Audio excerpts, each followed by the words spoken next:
हाय। अब हम डिस्कस कर रहे हैं लेटेस्ट सी बुक के 13 चैप्टर के एक्सरसाइज का क्वेश्चन E.A। इस क्वेश्चन में हमें बोला गया है what will be the output of the following programme. तो जो हमें सामने प्रोग्राम दिया हुआ है, इस प्रोग्राम का आउटपुट हमें आइडेंटिफाई करना है। प्रोग्राम का आउटपुट आइडेंटिफाई करने से पहले हमें ये चेक करना होता है कि प्रोग्राम सही लिखा हुआ है कि नहीं लिखा हुआ है। तो सबसे पहले हम ये चेक करते हैं प्रोग्राम सही है कि नहीं। तो हैश इंक्लूड ये फाइल इंक्लूजन का टाइप है और stdio.h एक standard input output header file है, उसको इसने इंक्लूड करा हुआ है। मेन फंक्शन डिफाइंड है इंटीजर वैल्यू को रिटर्न करने के साथ में। ओपनिंग पैरेंथेसिस है, क्लोजिंग पैरेंथेसिस है। इंटीजर टाइप रिटर्न था तो रिटर्न इसने 0 कर रखी है। तो प्रोग्राम का आउटर स्ट्रक्चर तो बिल्कुल ठीक है। वेर एक बी नाम का एरे डिक्लेयर कर रखा है जिसके अंदर की 10, 20, 30, 40, 50 ये सब कुछ स्टोर्ड है। ये सब के उसके एलिमेंट्स हैं।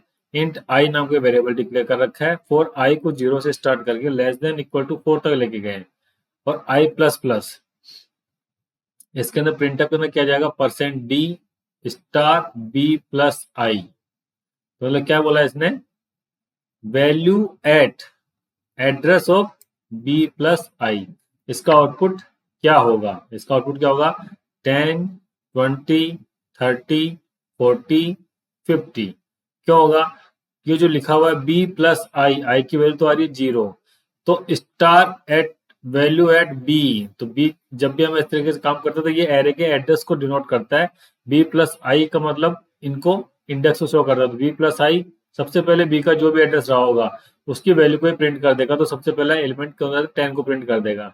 अब उस जो पहला इंडेक्स था मेमोरी एड्रेस, उसके अंदर ये जब आई प्लस 1 करेंगे तो उसके अंदर जितनी मेमोरी साइज इंटीजर को ऑक्यूपाई होती है उतना उसके अंदर एड्रेस के अंदर ऐड कर देगा और सेकंड एलिमेंट की वैल्यू प्रिंट हो जाएगी। तो इस तरीके से इसका आउटपुट में क्या आएगा 10, 20, 30, 40, 50। ओके। ई डॉट बी में क्या है, इंक्लूड stdio.h बिल्कुल सही है। मेन फंक्शन डिफाइंड है, इंटीजर टाइप रिटर्न है, ओपनिंग पैरेंथेसिस है, क्लोजिंग पैरेंथेसिस है और रिटर्न 0 जो कि रिटर्न को डिफाइन कर रखा है। एक बी नाम का वेरिएबल डिक्लेयर्ड है जो कि एरे है इंटीजर टाइप का, जिसके अंदर आइटम्स है हमारे पास में 0, 20, 0, 40 एंड 5। इसके अंदर हमारे पास में दो वेरिएबल डिक्लेयर कर रखते हैं, एक नॉर्मल इंटीजर है और एक पॉइंटर इंटीजर है। के इक्वल टू बी, जब से पॉइंटर के है उसके अंदर बी को पास करा तो क्या हुआ, इसके अंदर बी के जितने भी एड्रेस थे वो सारे के सारे इसके अंदर पास हो गए। सारे एड्रेस कैसे पास हो गए कि जब एक तो अकेला इंटीजर है, अकेला इंटीजर पॉइंटर है, तो बी जो एरे है उसका जो फर्स्ट इंडेक्स है उसका जो एड्रेस था वो के अंदर पास हो गया। और फर्स्ट एड्रेस जैसे पास हो जाता है तो उसके बाद में तो मेरे को किसी तरीके से एक्सेस कर सकते हैं। फिर ये क्या गया, 4 i equal to 0, i is less than equal to 4, i plus plus 0 से लेके 4 तक ये कंटिन्यूस चलेगा क्योंकि इंडेक्स इसका 0, 1, 2, 3, 4 तक है। इंडेक्स 4 तक है तो प्रिंट के अंदर %d एन, इसके अंदर ये ब्रैकेट, एक तो यहाँ पे कॉमा होना चाहिए था, कॉमा नहीं है तो ये क्या एरर हो गई है, लेकिन ये कॉमा हो सकता है कि बाय मिस्टेक छूट गई है। तो पॉइंटर मतलब वैल्यू एट के का एड्रेस क्या था इनिशियली, जो कि बी का इंडेक्स वैल्यू था, तो ये आ गया 0। तो प्रिंट क्या करेगा 0। फिर अगर के प्लस प्लस करा तो यहाँ पे तो आ रहा है आई प्लस प्लस हो गया कि आई की वैल्यू 1 हो गई है। लेकिन यहाँ पे क्या कर रहा है कि के मतलब फर्स्ट इंडेक्स जो था उसकी वैल्यू, तो सबसे पहले तो 0 प्रिंट होगा, फिर 20, फिर 0, फिर 40, लेस देन इक्वल टू 4 तक है तो 5 तक प्रिंट होगा। तो 0, 20, 0, 40 एंड 5 इसका आउटपुट आएगा। ओके, 5 मिस हो गया बट 5 पे आउटपुट आ जाएगा। अगर इज ओनली लेस देन 4 होता तो 0, 20, 0, 40 आउटपुट आता, बट इसके अंदर लेस देन इक्वल टू 4 लगा हुआ है तो मतलब कि पूरे पूरे आइटम इसके अंदर ट्रेवर्स हो जाएंगे। ई डॉट सी वही है, what will be the output. तो इंक्लूड stdio.h बिल्कुल सही है। वॉइड चेंज एक प्रोटोटाइप डिक्लेयर है किसी फंक्शन का जिसके अंदर एक तो पॉइंटर इंटीजर नाम का वो पैरामीटर है और एक नॉर्मल इंटीजर है। ये जो पैरामीटर्स है ये कौन से पैरामीटर्स हो गए, फॉर्मल पैरामीटर।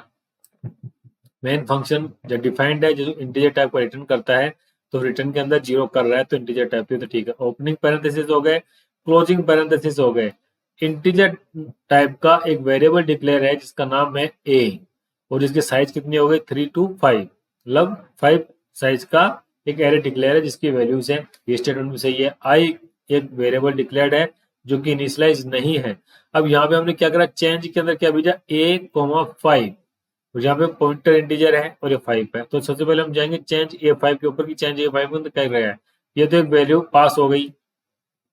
ये इंटीजर आएगा, i i equal to 0 is less than 9 तक चलेगा, आई प्लस प्लस, यहाँ पे क्या कर रहा है, b plus i equal to star b plus i. तो देखिए स्टार ब्रैकेट में बी प्लस आई, तो बी प्लस आई जो भी इंडेक्स होगा उसकी वैल्यू को चेंज करना है किससे, जो वैल्यू बी प्लस आई के अंदर ऑलरेडी थी उसके अंदर +5 ऐड कर देना। तो क्या हुआ, 2 के अंदर ये 0 से लेकर के 5 तक चलेगा, ये 4 तक, हर किसी के अंदर इसकी वैल्यू को 5 ऐड करते हुए चले जाएंगे। तो आउटपुट में क्या आएगा, 2 2 + 5 4 + 5 6 + 5 8 + 5 एंड 10 + 5।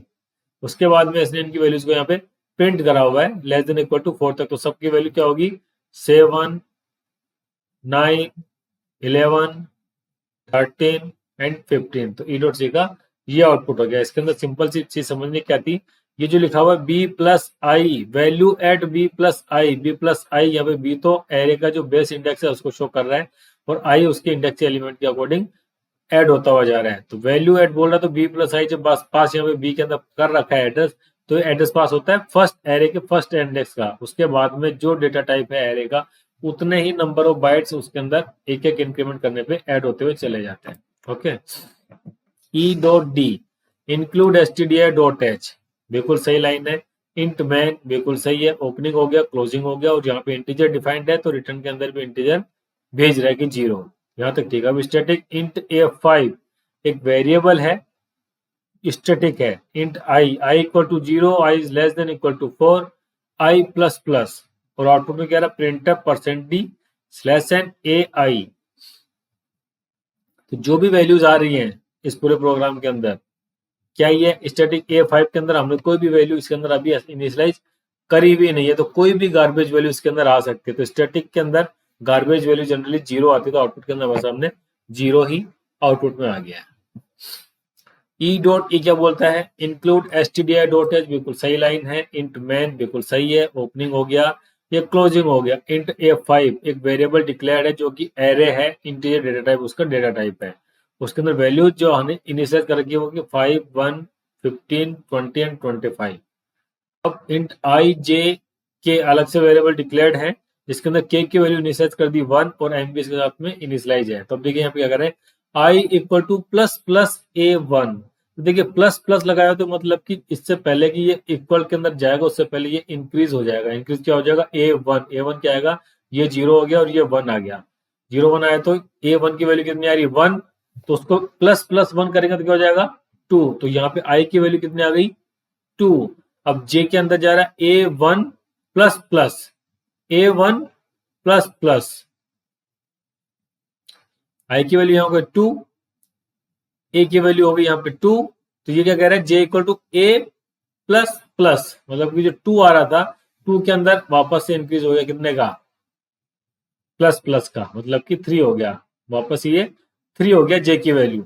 अब एम के अंदर क्या हो गया है, लेकिन जो A1 की जो वैल्यू थी वो तो कितनी रह गई है, 2 से अब 3 हो गई है, लेकिन जे के अंदर तो वैल्यू असाइन होगी, है पोस्ट इंक्रीमेंट है, पहले तो असाइनमेंट चला जाएगा जे के अंदर, उसके बाद में चीजें यहाँ पे आउटपुट में आएगी। और एम के अंदर क्या हो गया, आई प्लस प्लस, जो आई की वैल्यू यहाँ हो चुकी थी उस वैल्यू के अकॉर्डिंग यहाँ से जो इंडेक्स है वो वैल्यू यहाँ से निकल जाएगी। तो पहले तो आई की वैल्यू कितनी हो चुकी है अभी तक 3, सेकंड जे का वैल्यू हो गई 2 और एम की वैल्यू आ गई 15। 15 क्यों आ गई, क्योंकि आई की वैल्यू 3 हो चुकी है, तो A3 की वैल्यू कितनी है यहाँ पे 15। ओके,